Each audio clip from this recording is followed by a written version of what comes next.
嘿，大家伙儿早喽！7月14号星期天，刚下完雨，跟蒸笼一样。有小伙伴说，我回来之后，感觉听我的呼吸比较急促。前几天是这样的，前几天心率还高呢。这2天没有那么累了，但还是有一点点，主要就是闷热。正好我不在那几天是气温直线上升的几天，这一下从初夏变成了盛夏。那回来我们一出那个机舱的门，就感觉就跟原来从北京一下飞到了广州那感觉似的。但今天穿上了新衣服，是不是？这是昨天收到的清宫的一身儿，这件背心应该是就是那个比赛竞速那一款那个系列，然后裤子我没有穿最竞速的，你们看看，是一条5分的，因为这次拿到的那个短的版本是紫色的，如果这穿上衣也是紫的，裤子也是紫的，感觉得重新搭配一下。但是今年他们的压缩裤，就像我比赛的时候我说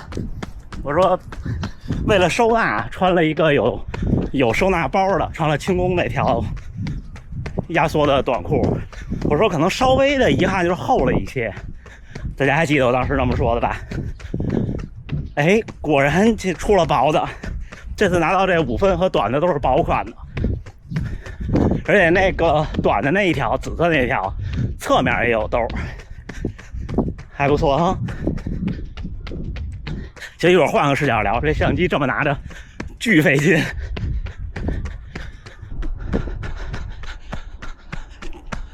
前2天升级了高驰的测试版的手机软件和手表固件，哎，多了一个实时追踪，安全守护。大家添加一个联系人，不光是能给他发报警信息，关键是他能实时看到你在哪儿。但是前提是你要带手机，因为它总得有个东西联网。像这种运动手表做 eSIM 呢，我觉得很多时候 eSIM 不是技术问题，大家了解的，对吧？因为技术不是问题，成本应该也不是问题，所以必须带手机。昨天是我第一次试，我还让家属早点起在家我录了一个录屏，我看了一下回去，我觉得第一大家可以试试这个，你直接好像点报名参加内测公测就可以。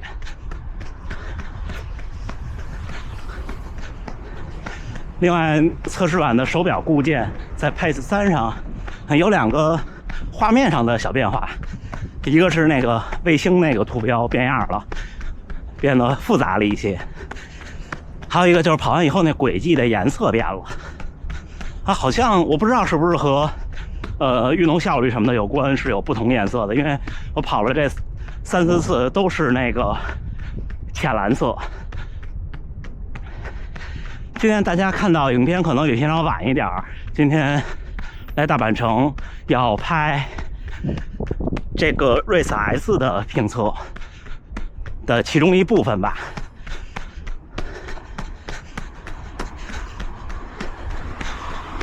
现在运动手表真是，反正大家都在努力做，不同的厂商方向不一样，但是跟高驰这么些年的交往，还有跟他们的高驰的小伙伴们的交往，我觉得感觉挺不错的，真的挺不错的。因为拿到了松托这个表，我看它的参数的时候发现，哎，好像有个叫汗液传感器的东西，第三方的，我一看900多，国内厂商。然后我还跟高驰的小伙伴们说，我说是不是兼容一下？然后之后我就兴致勃勃的联系厂商，我说我特别感兴趣，想试试，然后把频道发给了人家，然后对方过了一会儿回了个消息说，我们现在只做某书和某音的推广。我说那不巧了呀，然后就拉倒了。不知道有没有试过的小伙伴，特别小众，原来我都没听说过。然后卖900多块钱。你看刚才跑过这条路线就是大阪马拉松最后的冲刺路线。今天就着高驰这个更新，跟大家聊聊2个事儿。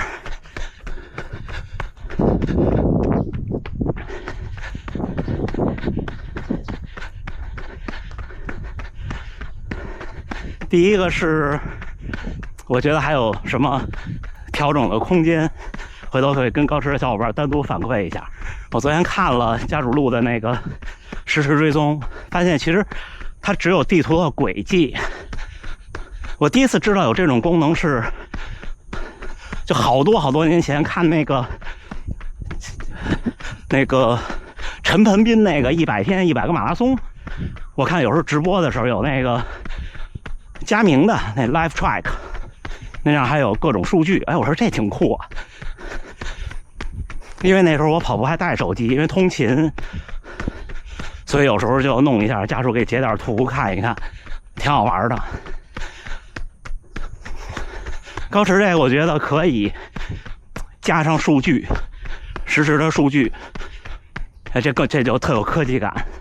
其实你像这些平台想挣钱有好多办法，我觉得只不过可能就是人力物力的或者是时间的安排。比方说未来的直播可以这样考虑。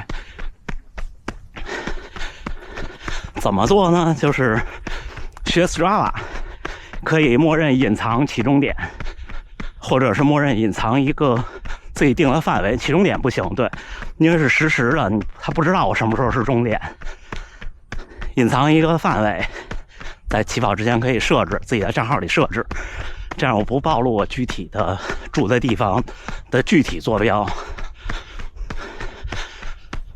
然后呢，他这个直播都是有个网址就能看，不需要密码的，只不过这个网址是私密的，每次应该是唯一的，就不是说像直播间那样我总是一个固定的，那就变成了再结合高驰的这个团队功能，就变成了我可以在我运动的时候把我的这个网页推送给所有想接收的人，他知道网址打开就能看到我实时的位置，还有各种信息，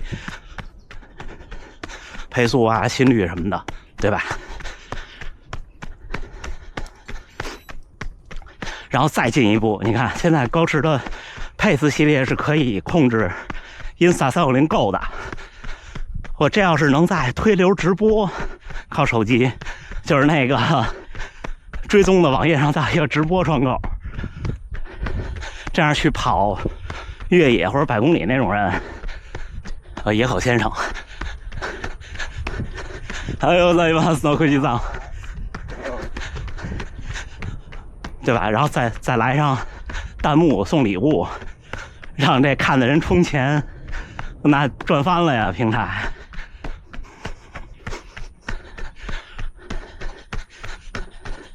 然后引发出什么呢？就可以，你看一到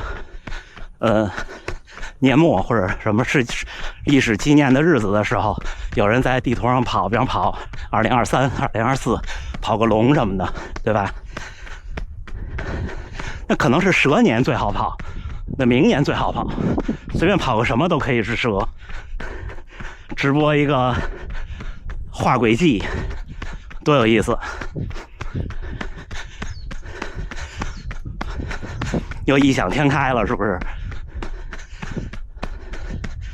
所以其实现在人类困扰人类的主要问题就是成本，大多数想法都可以实现，就是看能不能在需要的时间内实现需要的质量，缺一个都不行。有的比方你硬堆功能出的东西，到最后肯定是失败的，所以得慢慢来。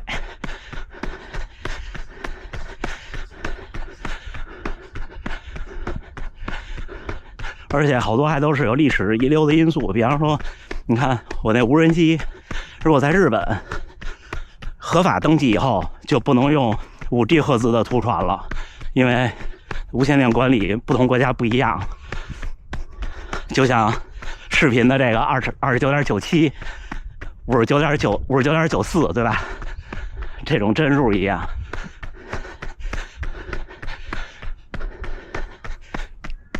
又不能一刀切，但是也出现过一些不稳定。昨天跑到一半的时候，手表突然震了一下，说和 APP 断开连接了。我不知道是不是杀后台或者怎么着，拿手机重新看，激活了一下手机好了。而且这种对未来直播也有一个优势，以后我觉得比方运动手表的厂商可以出一个中控设备，就不像现在似的一个 APP 连一个手表，个人绑个人的账户。就如果运动员愿意，比方说佳明出一个，高驰出一个，松拓出一个，或者其他品牌也出一个，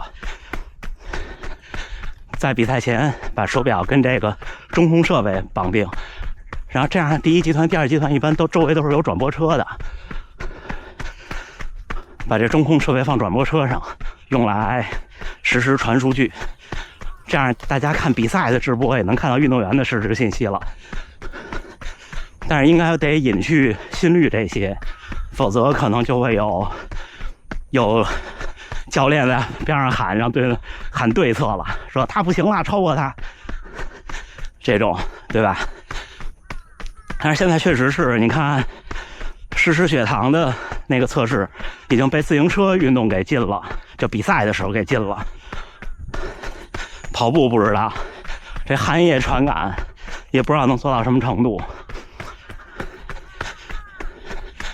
我说大哥怎么坐这儿了？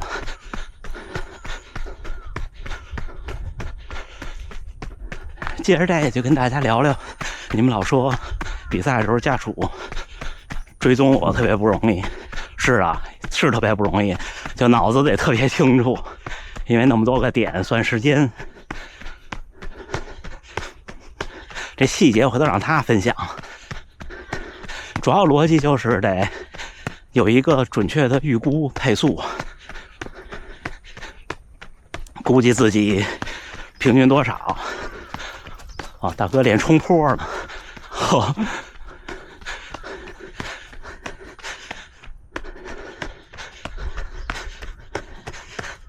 然后标各个点，一般我们这么标，就是这个点最快我什么时候能到，最晚我什么时候能到，标那个时间就是几点几分，不标几个小时，这样省去一步计算，先算好。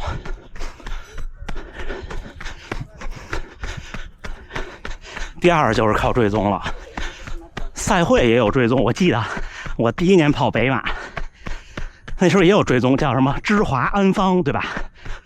反正那几个字特别的绕口。然后，但是那时候确实是技术太差了，那时候很多点都没有实时追踪上。那一场比赛7、8个点，我那有一半都没有。那比赛结束好几个小时了才有。它就是可能数据是采集了，但是没有传到服务器上，或者传上去了，服务器没存，或者是缓存没刷新。这种东西提供的，就背后提供科技的大本城的小猫啊，背后提供科技支持的基本上都是，它肯定不是顶尖的技术公司，对吧？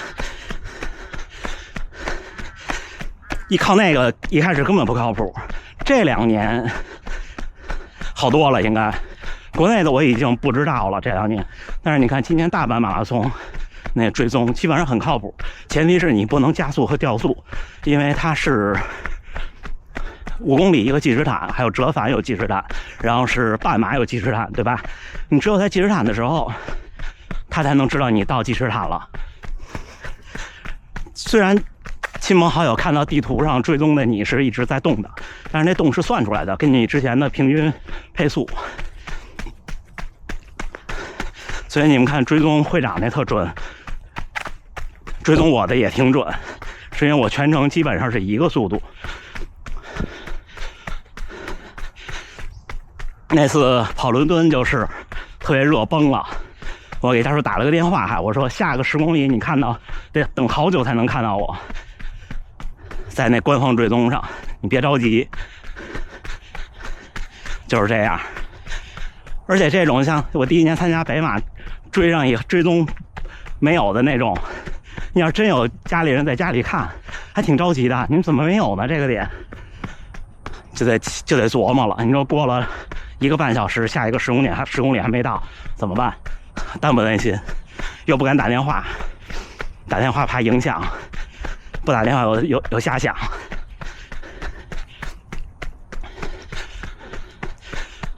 但是现在比赛他追踪我都是靠我的有蜂窝数据的 Apple Watch Ultra， 这就完全没有问题了。你只要蜂窝数据不断，它基本上就是实时的，而且只要 GPS 没有问题，很准确，所以能很准确知道我在哪儿。而且它那追踪会告诉你，比方你就算数据断了，它也会说你这个定位是几分钟之前刷新的，就是那个苹果那找到我这种。像现在如果您带手机参赛，有了高驰这个，我看了看那个轨迹，响应很灵敏的，追踪您在哪儿就更没问题了。剩下的就是得安排先在哪儿见您，后在哪儿见您，舍弃哪个点什么的。像大阪马拉松那个确实是比较利于观赛，因为在那一个地方我得重复出现好多次不同的折返的路，也舍弃了几个路口，就实在是赶不上，觉得因为你还要算他从这儿去到下一个地儿有多长时间，是走路还是骑车还是那个坐车。那天前所有的点，从第1个点开始到倒数第2个就是爬坡那儿，都是走路，在1公里范围内都是走路。最后一个点是坐车过来到大本城，而且最后一个点时间特充裕，那天安排的是挺不错的。行吧，跟大家闲聊聊畅想，还有不成熟的经验和跑团的小伙伴们。哎，小伙伴们，看画面不一样了，因为今天来拍它的片尾啊。大阪城的早餐，浩然小伙在我边上吃饭。哦，田中小姐，你看这位女士，全马246啊，跑哥看起来是不一样哈，是不一样，我得有1米，跟你差不多大，啊，刚毕业应该是啊。对，不是246了，今年刷新成绩了，具体多少我不知道。行吧，下雨了，不行，我们一会儿得挪个地儿。那小狗不停的在叫。看，你看这早餐还可以啊，你看一片这个，这叫什么？全麦吐司，一片普通吐司，一块黄油，果酱随便拿，一份沙拉，一煮鸡蛋，一杯咖啡，550日元。你拿支付宝付的话，20块出头，450日元，那就22块钱。我在这公园里啊，小伙伴们，可以吧？你家属还买了个，怎么还出现了个这个东西？就跟那天家里冰箱突然出现了一盒冰棍儿。好吧，不跟大家多说了。然后明天咱们还是回评论和弹幕，有什么想跟我聊的，各位就留言好吗？那这么着，最后还是祝大家能努力生活，健康平安。来吧，咱们明儿再见。